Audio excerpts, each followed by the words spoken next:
Hey y'all, welcome to Heritage Ways. Welcome to Project 54. Can you even believe we are at episode 52? This week we're doing some of my favorites. And that's an interesting concept because there's only a couple of foods in the world that I don't even like, and so many are my favorites. But I thought of this the other day. I thought, you know, I could share one of my childhood favorites, but it's continued to be one of my favorites. I don't always order it when I go to a restaurant, but it's kind of a comfort food too. It's just fried chicken strips. So we're going to make homemade fried chicken strips, but we're also going to make a sauce, a dipping sauce that I don't see in restaurants anymore, but I always ordered it when I went to our local restaurant. We'll talk about that in a minute. But I always ordered it and I loved it. And you know what? I found the recipe and we are going to make that special dipping sauce. So welcome to just good down home fried chicken strips and a special dipping sauce. Before we dive into our chicken strips, I want to thank 3 more of our patrons. We have almost 50 patrons. That is 50 households, individuals or families who are following life with us, walking life with us more closely. And today I want to say hello and thank you to Tonya in the Netherlands. Yes, we have the Heritage Ways community reaches all over the world, all over the world. I want to say hello and thank you to Carolyn S and to Ellie Kate today. So I just want to thank those 3 folks and just encourage y'all, if you're interested in walking life with us more closely, you can follow for free over on our Patreon platform, or you can jump in at one of the tiers and you can take advantage of the many gifts and perks that we offer over there on Patreon. So link is down below. Let's make some good homemade, one of Miss Katie's favorite foods.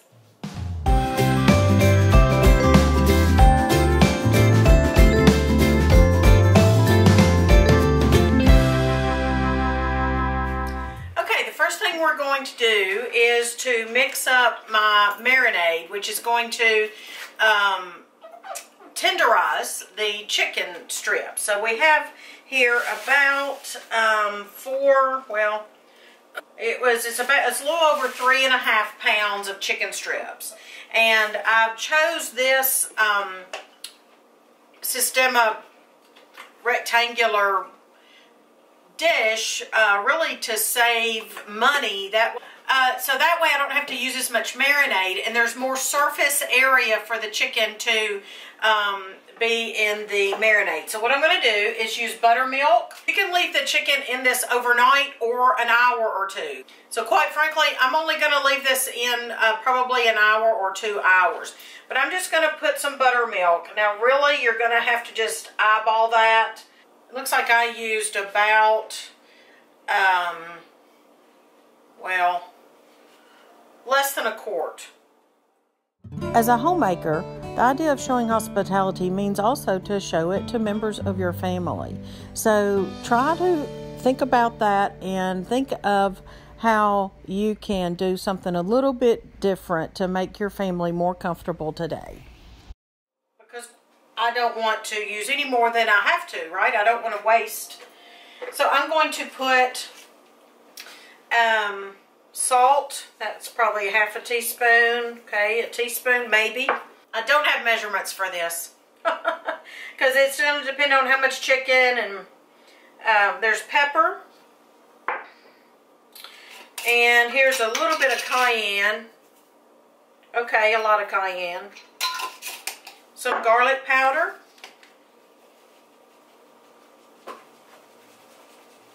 Okay, a lot of garlic powder. Then I'm just going to get that mixed together. So really whatever spices and seasonings you want to impart in your chicken. But like I said, the chicken can sit in this overnight if you want it to. Same with when you're doing fried chicken pieces as well. It's just a tenderizer and flavor enhancer. These are big. Bigger than I like. And I know that because the last time I got them from this source, They were just too big. So I'm going to choose to cut these in half long ways. These are chicken tenders. And I'll just be honest, they're not the good healthy kind. They're just the run-of-the-mill from the grocery store, because that's what we could get. And sometimes you just do the best you can. You can even cut these up into pieces and have your little chicken, you know, fried pieces. Whatever you call those.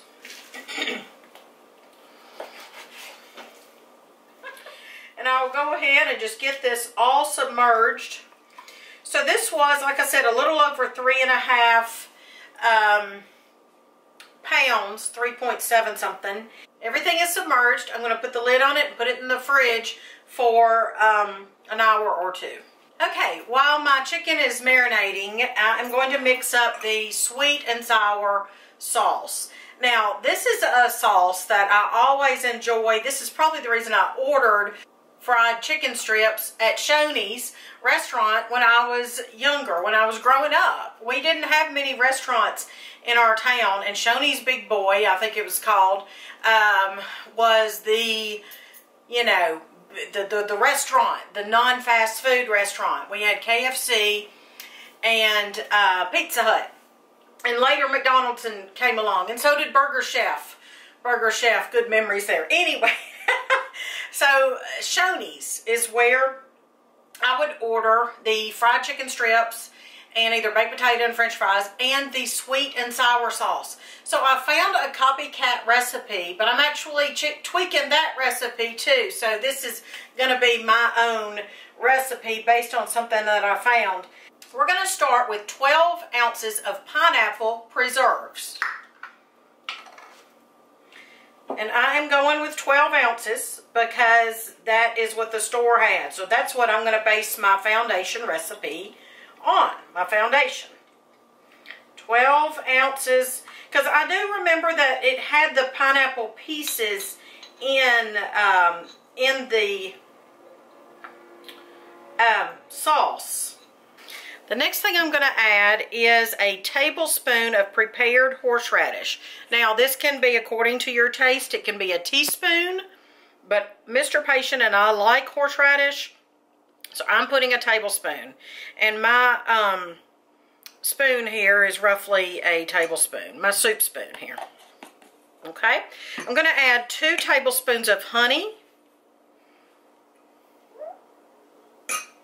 I'm just eyeballing it, but I know what a tablespoon is.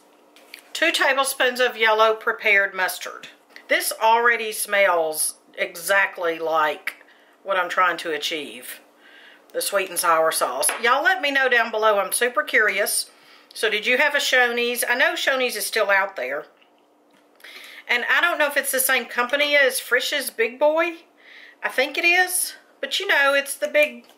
You know, the big boy in his red and white little outfit that stood out front beckoning you to eat a hamburger. And I wanted to go ahead and get this in the fridge because I want the flavors to marry. Come back in a couple of hours and fry up our chicken strips. I am going to mix up the flour, the seasoned flour, and I'm actually not given a recipe. I don't have a recipe. I've tried through Project 54 to give exact measurements and let y'all know exactly what I'm doing, and I thank my friend Debbie at Higher Aim Homestead for writing those recipes in the description boxes and comments of our videos, the ones that I didn't write them.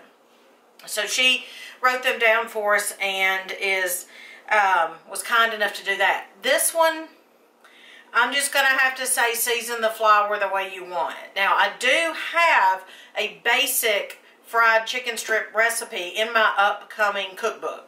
It's already typed, ready to go. But this is a little bit more seasoned, so I'm just going to go with my gut. That is about, I don't know how much flour. I keep a measuring cup and I keep a scoop in my flour bin of unbleached, all-purpose flour. And that is not 2 cups, but it's 2 scoops. So, I don't know, it may be close to 2 cups. All right, I do have my half a teaspoon measuring spoon, just to give us a little bit of an idea. So I'm going to put 1/4 teaspoon of ground thyme. This is ground thyme. I'm going to put a teaspoon of salt. I don't even know if this will be enough flour for all of it, so we'll find that out too. I'm going to put a teaspoon, just because I think it'll taste good, of poultry seasoning. And I'm going to put a 1/4, this may sound odd, a 1/4 teaspoon of celery salt. And then I'm going to put a 1/2 teaspoon of smoked paprika. And then I'm going to put, we like a lot of garlic, and I know it's good for us. I'm going to put a teaspoon of garlic powder. All right, a 1/2 teaspoon of black pepper. I've got my grease melting over here in my Lodge cast iron Dutch oven. I'm using a Dutch oven because the sides are taller, and hopefully you'll have a little bit less splatter mess to clean up. That's the only reason I'm using that. You can just use any cast iron pan or an electric skillet. We'll tell you a secret or two here. Just mix that together first. And it's the same idea when we're frying chicken pieces too. Okay, so what I'm going to do, I'm going to use tongs for this, I think. And I'm just going to make sure each chicken tender, or you can use chicken breast and you can slice them up long ways. You can do that. And I'm going to I'm not worried so much about making sure all of the buttermilk is off. Oh, that's one thing I forgot to tell you. Put a few splotches of buttermilk in your flour. I was going to tell you that. And that kind of helps. It makes the the crispies on the outside. It's a secret. All right. So there we go. Actually, I'm going to keep a wet and a dry tong. You know how we keep a wet and a dry hand when we're doing these things? I'm going to have a wet and a dry tong if possible. Probably should just do this with the hands. Yeah, going in with our hands. Should have done that to begin with. And then I'm just going to make sure it's well coated. When they talk about buttermilk fried chicken, this is what they're talking about. They're talking about, oh, this smells so good. And I can tell you right now, I'm going to need more flour, so not enough flour. Okay, do what I say, not what I do, and you should keep a wet hand and a dry hand. Right now, both of mine are wet and they've got big clumps. I probably should wash my hands and start all over the right way. But anyway, I'm getting it really good and coated, and I'm going to put it over here on my wire rack to wait on me.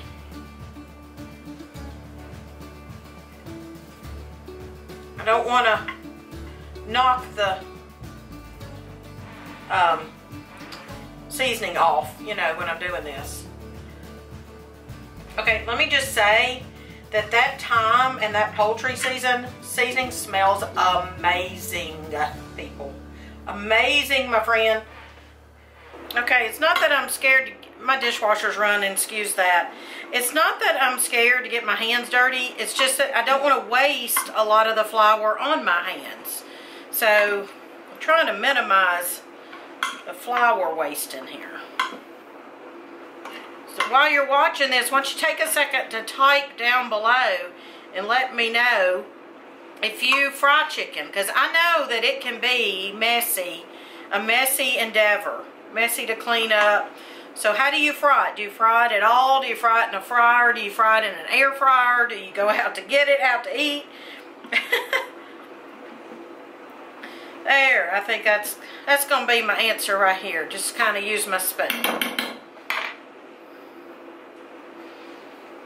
Alright, now I want to make sure y'all know and understand about this coming Friday. If you're watching this in real time here, this coming Friday, the 27th of August, 2021. And if it's after the fact, you can watch the you know, replay. It just won't be live, obviously. But those people who are subscribed to our channel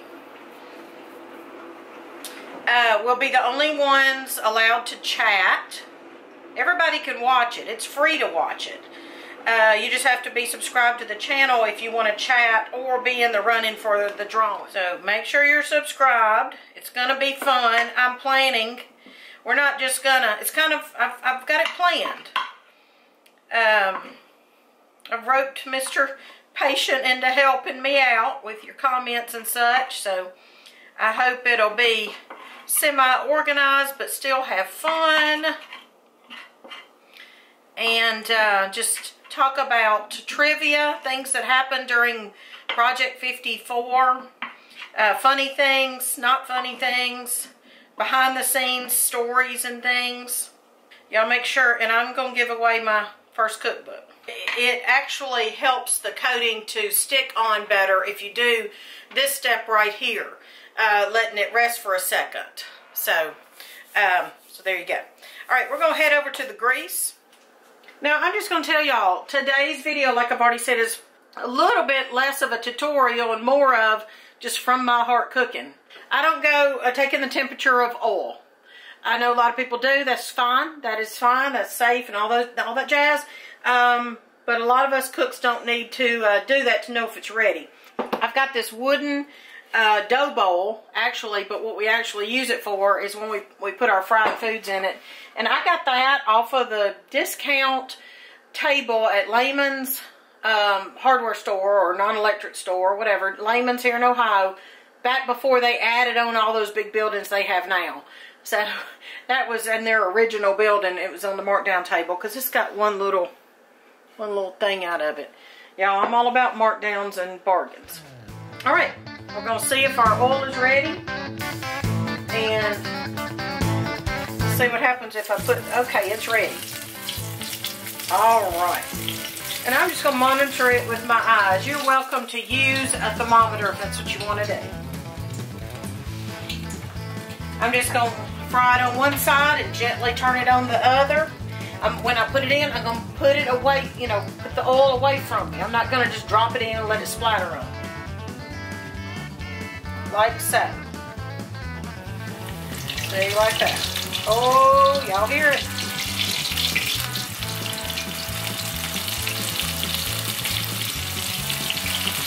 If you want to use tongs, use tongs. I'm only putting 3 in there at a time. Oh, I dropped that on top of the other one. Uh-oh.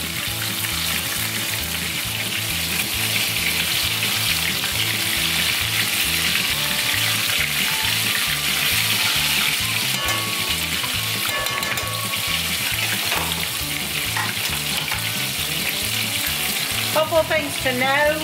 When you put your chicken in there, it's going to reduce the temperature of your oil, so pay attention to that.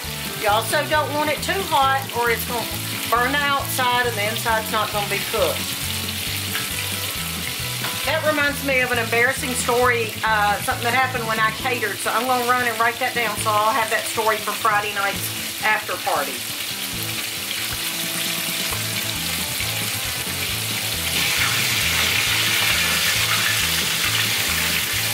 I usually only turn it once, but every now and then if you want to, you know, just do what you think is best.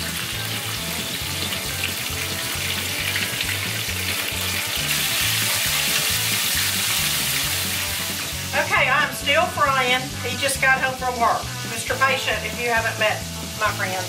Hey, y'all. Mr. Patient is my wonderful Mr. Patient.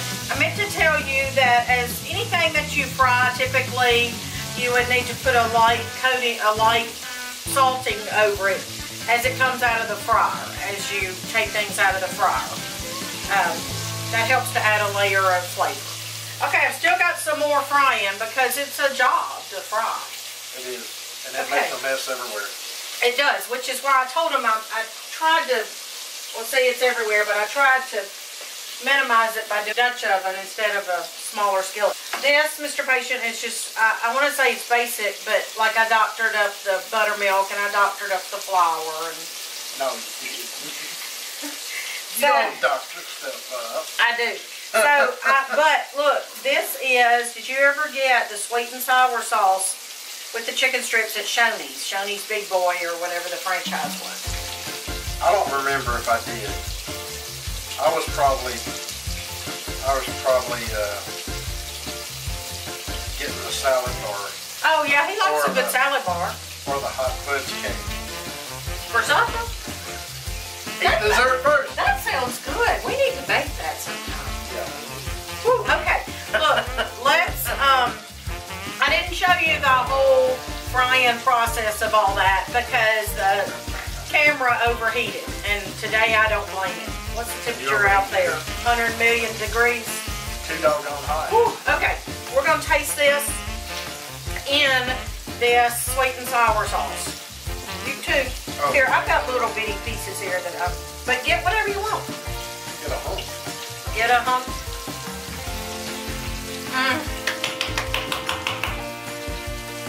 Don't eat over the thing. Isn't that good? Y'all. Okay, I'll just take this and set it at my place at the table tonight. Isn't that good? Because you won't let me double dip, will you? Come on. Don't look. Don't look. Go. Cover your eyes. Our mouths are full. This is good. It's, well, you can watch the video to get the recipe, but I know you don't care about the recipe. You just want the outcome. And I don't blame you. We have got sliced tomatoes from the garden for supper. John Boy has peeled Yukon Gold potatoes. Yeah, y'all can see a video of how we make the best mashed potatoes. We got a bowl of coleslaw with fresh herbs from the garden. I will see y'all tomorrow. And especially make sure you join us at Friday's after party. All right, talk to you later. Bye-bye.